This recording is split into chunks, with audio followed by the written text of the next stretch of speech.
All right, you all, I'm going to jump right in. I'm too far away at this point to know if there's anybody over there. So anybody watching, but I know a lot of people watch this at a later point in time because they don't have time in the middle of the day. We're out in the back garden.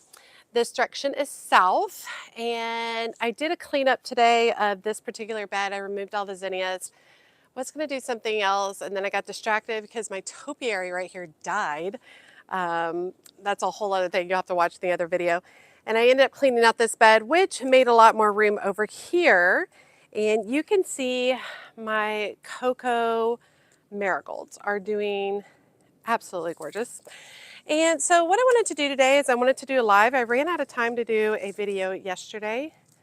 And I thought I would do a live today where I'm going to go ahead and start doing some harvesting while we're talking. And I'm going to harvest, and then I'm going to do a flower arrangement at the end. And we're just going to see kind of what's in the garden. There's not tons in the garden. There's more than I would say, during the summer. But the main things we have are celosia. I have a whole bunch of marigolds, which are lovely right now. Absolutely beautiful.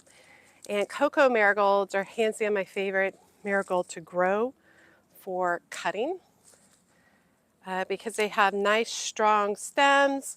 They have big beautiful blooms, and I love them so much. I originally found them from Serena with You Can't Eat Grass, and she grew them in her flower farm, and I loved it. And she loved them, and she's pretty big on really good flowers that are nice and strong. So I felt comfortable going with that. I'm gonna cut off a big stem here. I felt comfortable with her choice in that she would choose something that was going to last and do well for me. Now, sometimes I get these really big, awkward stems like this. It's not a single stem, but it's like two stems. You can still work with this in a flower arrangement. All right, so if it's like that, totally still work with that. Just keep it all together, just like that. Get the leaves down low, and you can still work with this in an arrangement. Sometimes it can be a little daunting when you've got some that are like awkward shapes and sizes. And a lot of times, usually we're all used to just using a straight single stem. But you can do some stuff with some of the other ones. All right, let me check, see if anybody's on here. Oh, we got some people on here. Hi, Deborah. Hi, Michelle. How are you guys today? All right, I'm going to move you guys to a little bit of a different position. So today's going to be a little bit weird in that it's going to be me just kind of gardening live, y'all. So we're in the backyard. Hi, Stacy. And we're harvesting some blooms right now. And I thought this would be nice. I don't know. I mean, I want to do a lot more lives. And the lives that I've done in the past have really been focused on shopping. And don't get me wrong, I love to shop, especially for plants. And I would love to continue doing that, but I feel like you can only do so much of that. So I would like to do some additional lives over time, and I would love to do some live gardening.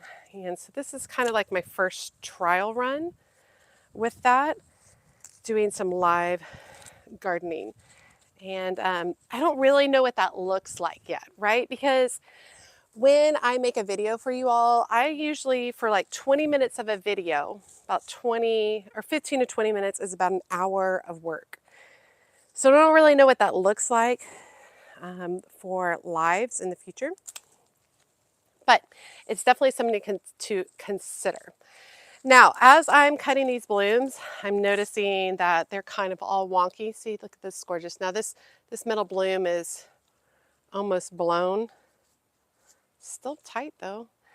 And you can still, like I said, work with stems like this, where it's like this 3 blooms at the end of the stem. Works really good.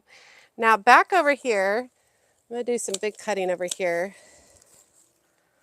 I've got a bunch of marigolds that have like fallen over towards the back of this bed, back in this direction. So I'm going to cut a few more and then we're going to head over there. I think we're going to do a pretty large arrangement and I think I'm going to give it to my mom. I think she'd like that. Although I don't know if she'll like the smell of marigolds. You know how marigolds smell? Somebody commented the other day that they smell like gasoline and they love it. I was like, I mean, you're not that far off. They're very earthy smelling. I like the smell of marigolds. They remind me of the garden, but a lot of people don't. Oh, there's a big swallowtail butterfly over there. Let me see if I can get on over into here. So this is a massive marigold plant. Look at this marigold plant, y'all.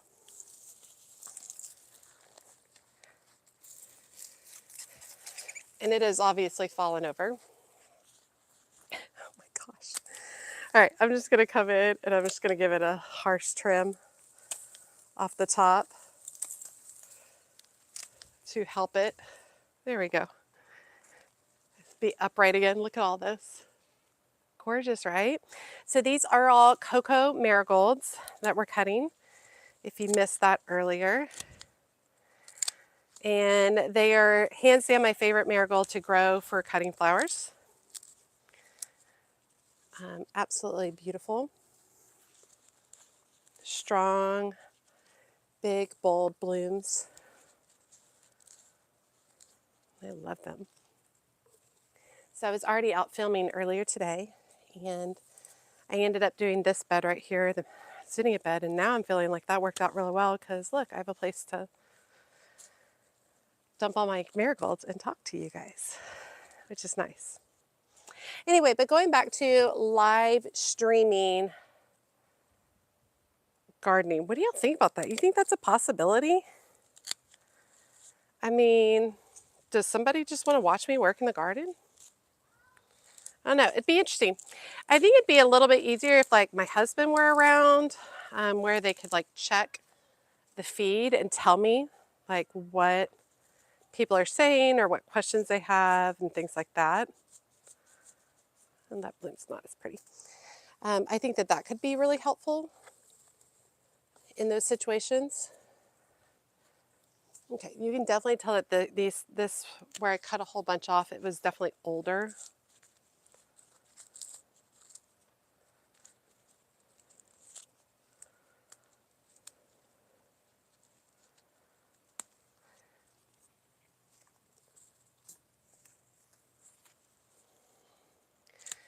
But I don't know. I especially was wondering, like, planting seedlings doesn't tend to be a very like exciting video, but I wonder how it would do with a live. I think would be kind of nice. All right, let me come and see if you guys have said anything. Michelle, I did an arrangement this morning with my marigolds, zinnias, snapdragons, and salvia. Started off great until my brother called my mom. Oh, I'm sorry, Michelle. Sorry she's back at the hospital and being admitted. That's not great news. Maybe you can bring some of your flowers to share with her. I hope your dad's doing okay and that he's not back in the hospital.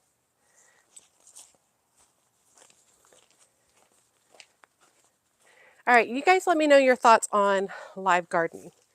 Is that even a possibility? Can you guys see how fallen over this one? Let's see.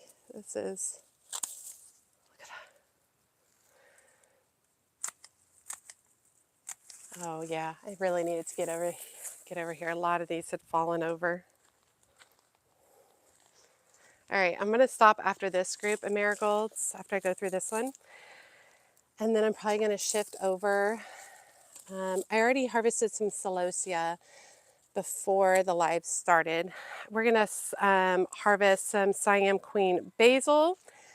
And I think on the side of the house, I feel like there's a few dahlias that we could harvest, which would be lovely. Kind of just going through and picking what stems I think look good, and then cutting off the extra ones. Still haven't figured out how to change the orientation on my phone to be horizontal during a live, but I'll get there. Okay, this is going to make a huge arrangement. And I know these aren't the right colors, but this is very Day of the Dead with the marigolds. If you're someone who celebrates Day of the Dead, growing cocoa marigolds, growing the orange variety would be perfect for arrangements and such during that time of year.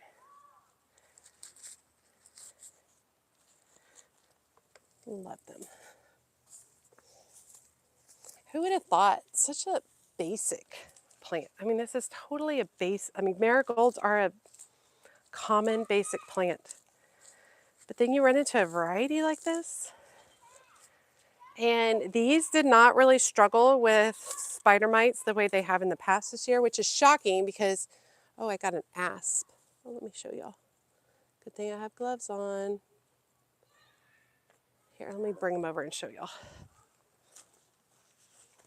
He is on the move. Can y'all see him?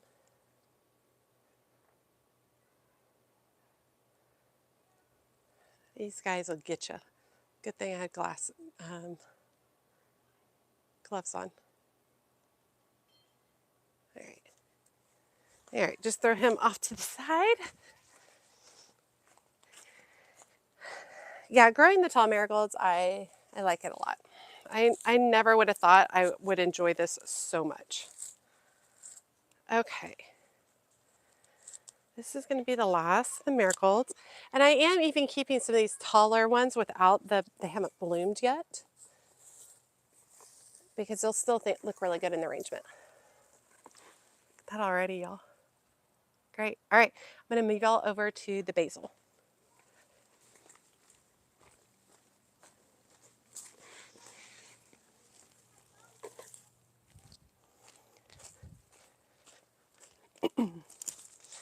And I apologize ahead of time because I totally have allergies. And we've been gone so long without rain that allergies are just crazy right now. Okay, we are over here. This is Queen, I think it's Queen Siam. Siam Queen. Let me show y'all this up close. Basil, look at that. Oh my gosh, it's so great for arrangements. It's very licorice smelling basil. Nice, strong, hardy stems. It's absolutely beautiful. And it only takes a few pieces of this to really fill in an arrangement. So anytime I'm harvesting flowers, I don't do it like a quick way, like perhaps a true flower farmer would. But I do like to come in and I like to strip down some of the leaves if possible. At least the lower half, no leaves. And these are nice big branches that I'm getting. Let's see. And I just love the purple fronds. And this one you can see, this is a newer one, so it's deeper purple. And this is an older one that started to bloom out, so the purple gets a lot lighter. But I even like stems like this because they're kind of angular. Those will drape out of a vase really nicely. I'm really hoping all this basil reseeds itself beautifully in this garden for next year. Okay, I'm going to take y'all over. I think there's a few dahlias. Let's go harvest them. I'll try to move y'all carefully. Not too crazy, although now I'm wondering if my gate is locked over here. And if it is, I'll have to walk around the entire house. Well, let's see, it's looking locked to me. All right. Let me leave y'all here for a second and I'll walk all the way around. I typically do keep my gates locked, but then usually during the day when I'm out and about, I will go and unlock them all because I'm running from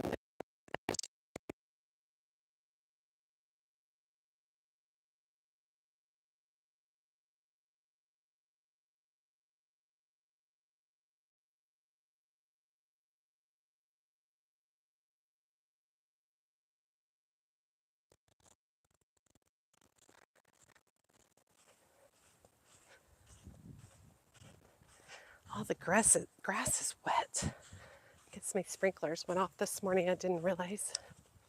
Oh yeah, there's a couple of dahlias over here. Only two, but it'll be fun to get.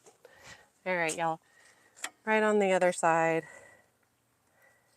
Let me just get this code put in.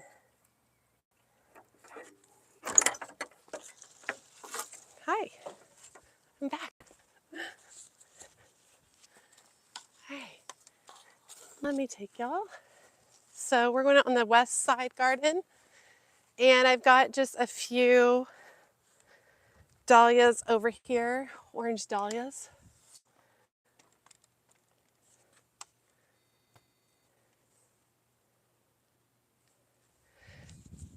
Hi, Mandy. All right, a few orange dahlias over here. Actually looks like several of them have fallen. Oh, it's not often that I get to harvest and use dahlias. I might grab a little bit of this sedum too, because it looks really pretty. Put this down before I snap it.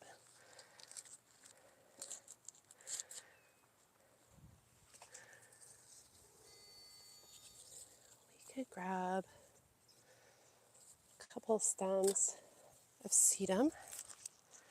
This color would be beautiful in a fall arrangement, especially with those marigolds. I'm out in the front, and we're on fall break, so all the kids in the neighborhood are out and about, so you might hear yelling and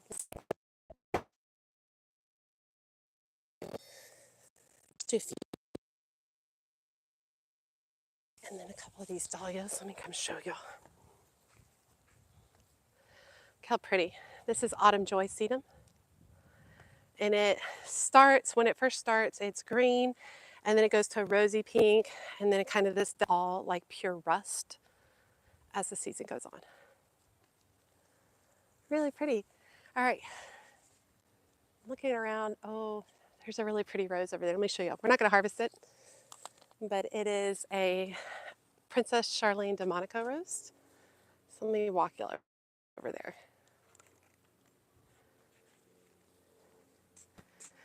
It's like there's about 20 people in this feed. That's a lot for me, y'all. Look at this, mama. Charlene, or Princess Charlene de Monaco. Is that right? Yeah. Beautiful. Let me smell.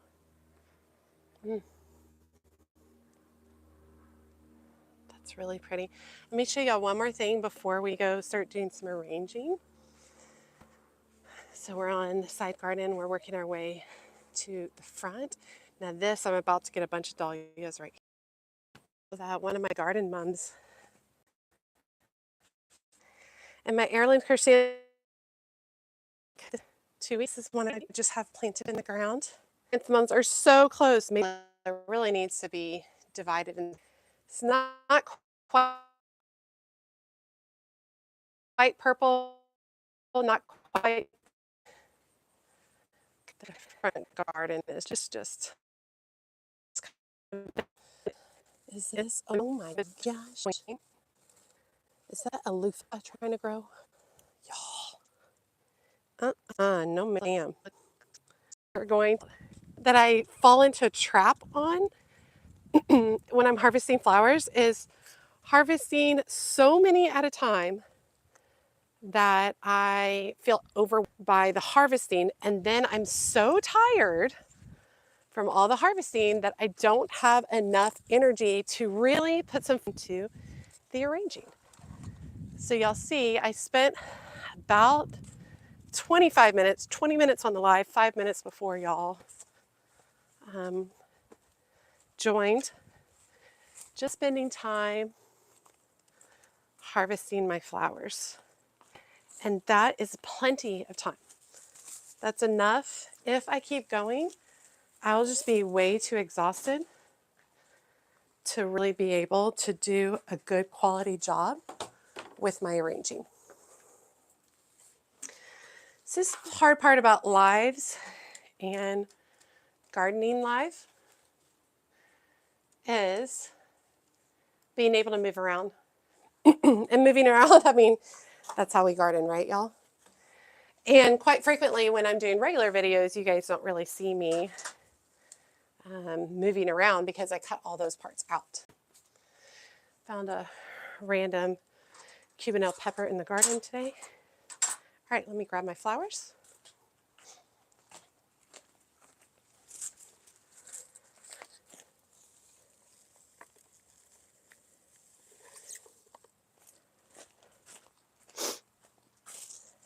Close up my gate so if I can stick them out.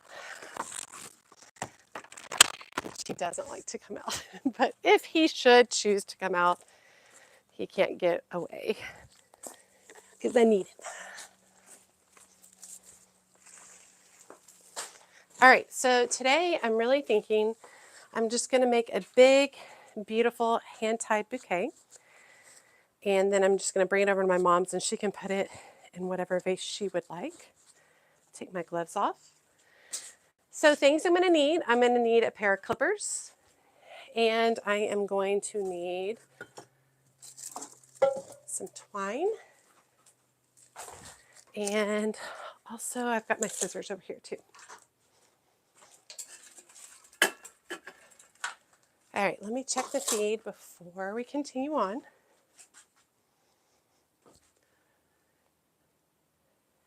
Hi, Chris. I'm seeing lots of y'all in here. Okay, you guys can see okay? There you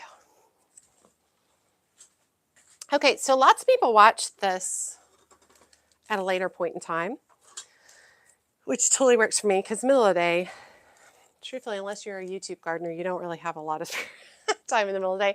I am pre-cutting a piece of twine to make my life easier for later on. And then the next thing I'm going to do is I'm going to take some of these out and spread them out, the basil, a few other things. I'm going to leave the marigolds in since there's so many marigolds. But those that there's less of, I'm going to kind of pull those out so it's easier for me to see them and deal with them.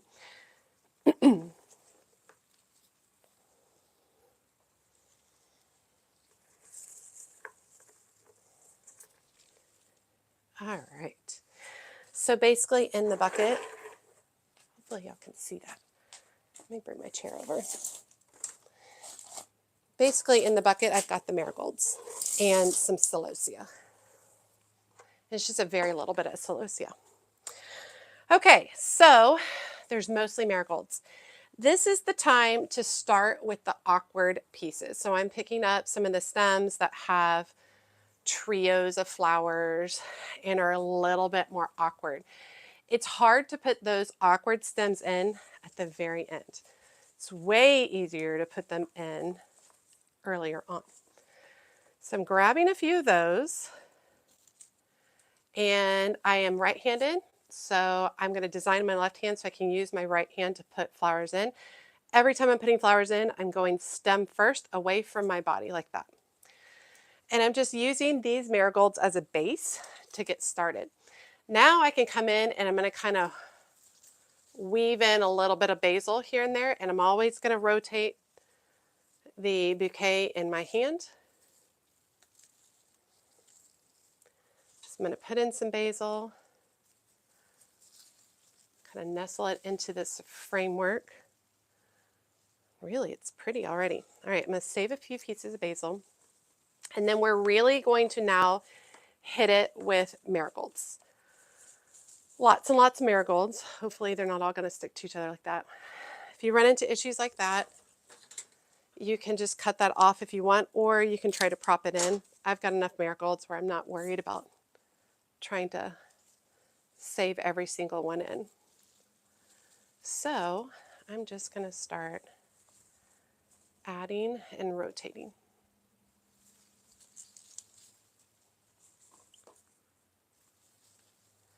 And this design doesn't have to be perfect. There's a good chance my mom might take it apart and design it and arrange it herself, because she does like to play with flowers as well. And we're really working it in to make sure that the marigolds are the base of this design. See, here's these awkward ones. So if you have one that's like sticking out really far like that, you'll see. Go ahead and turn that in towards the bouquet.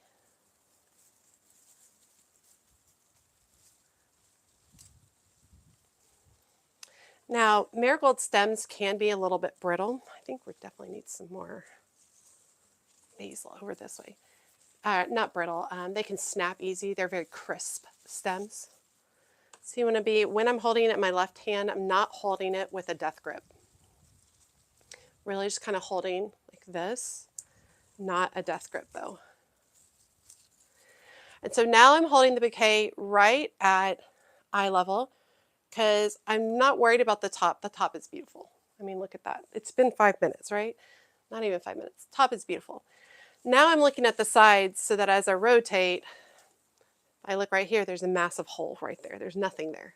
So I come back in with a few marigolds in that space and fill that in. So now we have something nice there.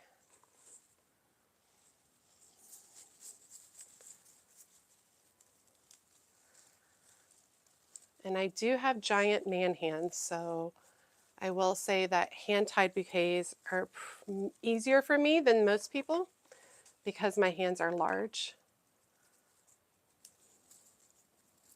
It's just easier. Oh my gosh, this is so gorgeous. I have one pale yellow. Oh, there's one more. Put those together.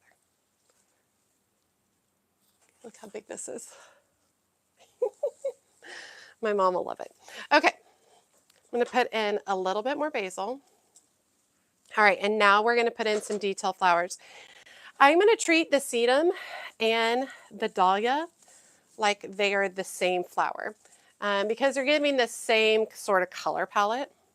So first I'm going to go around with the sedum, and I'm going to place them far enough apart from each other that they can spread their color through the bouquet and the design.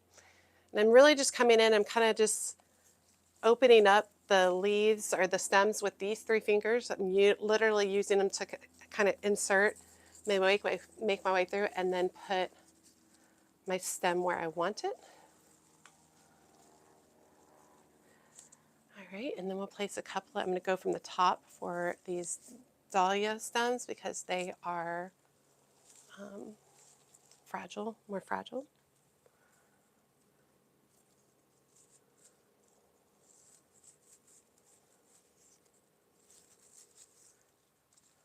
All right. All right, I think at this point, I am going to go ahead and add some of the twine now because it's getting hard for my hand to hold. So I'm still got my hand around it. I'm just going to work my twine around a couple of times. I'm not pulling super tight on it or anything. A little tight, and then I'm going to go ahead and tie it. All right. That helps support the arrangement a little bit better. All right, and then now we're going to place the celosia. And the celosia is easy to place because it has such small, thin stems. I actually got a little bit of a hole over here, so I'm going to take a bigger amount of celosia.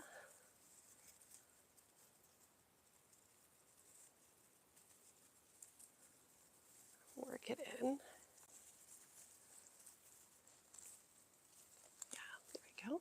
See how that fills in that hole? Continue to rotate.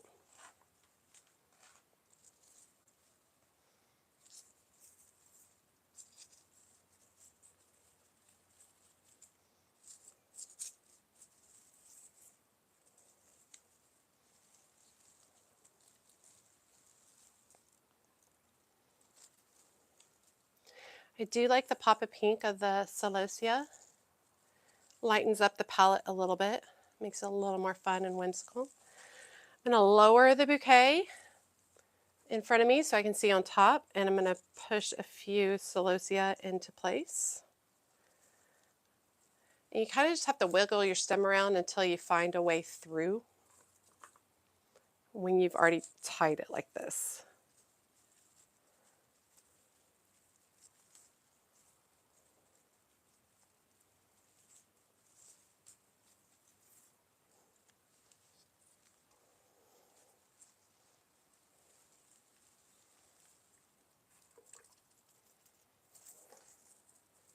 Something is crawling on me. Ooh. Okay. Did I get it all? I did. Okay. So let's cut one more piece of twine. Oh, it looks like I'm almost out of twine there.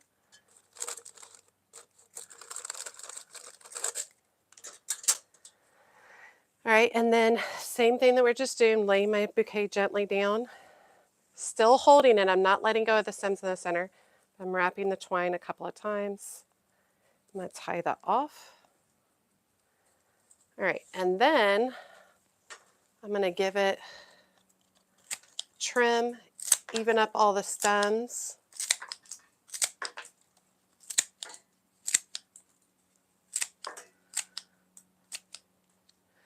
And then the most important thing needs to go back into the water.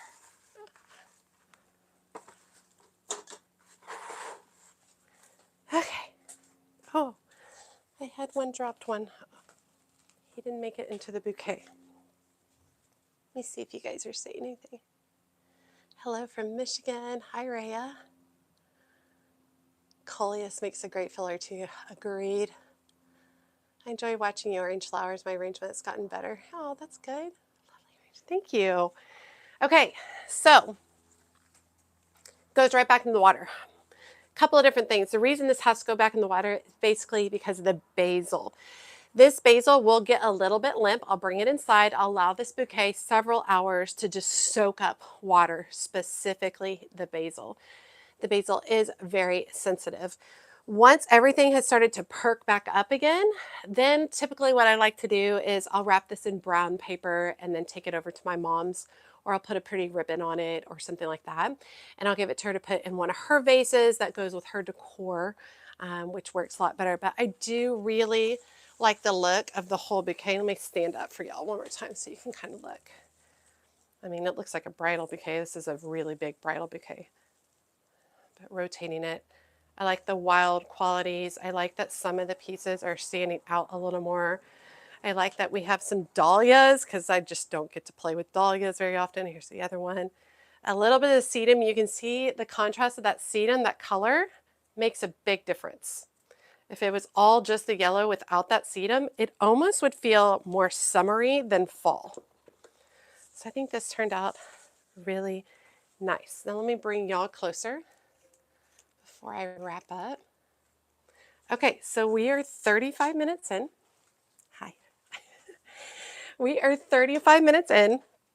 And so I wanted to show y'all this doesn't have to be this massive process. Going out, a lot of times I feel like I have to harvest everything, right? So I really restricted myself. I did a walkthrough before, wanted to check everything out, see what I had. I knew what I had, and then I just harvested what I needed for a design. One design. Definitely when I first started growing cut flowers, I treated it like I was a flower farmer. And I'm not. I'm not a flower farmer. So I would go harvest everything that was ready, you know? And now I'm like, nah, I'm not going to harvest it if it's ready, even if I'm not going to use it, I'm not going to harvest it. I'm just going to leave it there and let the pollinators enjoy it. And then, you know, take my time and only harvest what I want, and then be able to sit down then as well and work on the arrangements. I think it's really, really pretty. There's this little one over there that I had done, I think a couple of days ago, and I actually left it outside. It's done beautiful because it's marigolds. But anyway, y'all, something short, simple, sweet, just going out, doing a few cut flowers, making your own arrangement would work awesome for you all. And I'm happy to see Jerry Lynn's on here. Hello. Sharon, Stacy, Deborah, Rhea, Chris, am I saying your name right? Gree. I feel like it's probably like French, something beautiful, and I'm just butchering it. Stacy, Deborah, Mandy, Michelle, several of y'all on here. Thank y'all so much for joining me today. I appreciate it. Other than that, I hope you guys enjoyed.